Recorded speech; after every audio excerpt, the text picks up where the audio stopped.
একটা অন্যরকম হতে যাচ্ছে, কারণ আজকে ব্লগে আমি নানুর বাসায় যাচ্ছি, প্লাস নানুর বাসায় আমি বলি কখন আমি একা যাই নাই, যাই যতবারই গেছি ফ্যামিলির সাথে গেছি, এই প্রথমবার আমি একা যাচ্ছি, প্লাস আমার সাথে আমার একটা প্রিয় বন্ধু যাচ্ছে, এটা হলো আমার প্রিয় বন্ধু আনাস, যে আনাসে। আর বন্ধুরা আমরা এখন বর্তমানে লালকুটি বড় মসজিদটাই আছে এখানে।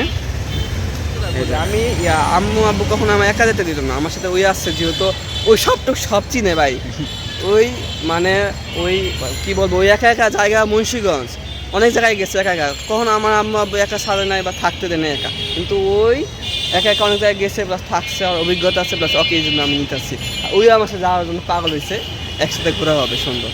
তাই বন্ধুরা, আর ব্লগটা আপনার শেষ পর্যন্ত দেখার চেষ্টা করবেন, আর ব্লগটা ভালো লাগলে ভিডিওটা লাইক করে দিবেন। আর গ্রামে যেটা যাচ্ছি, বন্ধুর কবুতরগুলা অস্থির নাকি, হুমায়রা কি জাতে জানি এটা, হুমা হুমা হুমা কবুতর, আচ্ছা একটা হাতে এটা একদম আকাশ দিয়ে উড়ে বাড়ি চলে যাবে অটো।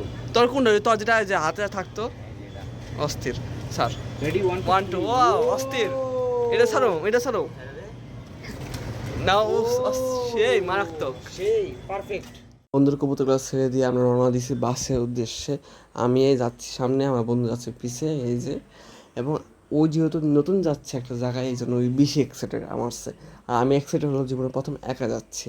এবং আমরা বাসে উঠছি তো সামনের সিটে, কারণ সামনের সিটে সামনের দিকে বয়া মজা আছে, প্লাস ভালো লাগে, আর আমরা যাওয়ার জার্নিটা খুবই উপভোগ করতেছিলাম।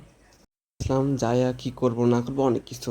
আমরা যখন গ্রামের রাস্তা ঢুকছি তখন একটা সুন্দর স্মেল ছিল, গ্রামের একটা পরিবেশ ভাব লাগতেছিল, মানে যখন এটা হলো হাফ ঢাকা হাফ গ্রাম, এরকম পরিবেশ। আমরা বাসে অনেকক্ষণ প্রায় 4 ঘন্টা মতো আমরা বাসে বসেছিলাম, অবস্থা মানে জাম ছিল অনেক, বাসে যাত্রী উঠাতে ছিল, অনেক সমস্যা হইতেছিলো, এবং 4 ঘন্টা শেষ পর্যন্ত আমরা পৌঁছাইছি সাটুরিয়া, আমার নানুর বাসায় কাছে। এখান থেকে আমি একটা জায়গায় যাব, ওখানে যাই আমার নানুর বাসা। বন্ধুরা আমাদের নানুর বাসায় এসে পড়ছে, এই যে আমার দোস্ত, আমার হাতে ব্যাগ ঠেক। আর বন্ধুরা আমার গ্রামে একটা অনেক ভালো লাগে, এটা হলো গ্রামে যেসব দেশি মুরগি ওরা সাইডা মানে সাইডাতে ওরা মানে খোলামেলা ওড়াফেরা করে, যেমন একটা দেশি মুরগি, এই যে দেশি মুরগি। আর বন্ধুরা আমার নানুর বাড়ির সামনে একটা বড় পুকুর আছে, পুকুরটা খুবই মজা লাগে দেখতে, চিন্তা আছে পুকুরে গোসল করা, কিন্তু আমি সাঁতারই পারি না, এর লেগে নামলাম না এই পুকুরে। আর এই যে দুই সাইডেই গ্রাম ভাব, আমার বিশেষ করে গ্রাম অনেক ভালো লাগে। আর বন্ধুরা এই যে শেষ পর্যন্ত নানার বাসায় পৌঁছায় পড়ছি আমি, এই নানার বাড়িটা। এখন আমরা পৌঁছানোর পর কী করবো না করবো সবই আল্লাহ দিলে আমার এই চ্যানেলের ভিডিও দিব, আপনারা দেখবেন, এবং ভালো লাগলে প্লিজ আমাকে কমেন্টে জানাবেন, আর ভিডিওটা লাইক করে দেবেন, চ্যানেল নতুন হয়ে থাকলে চ্যানেলটা সাবস্ক্রাইব করে দিবেন।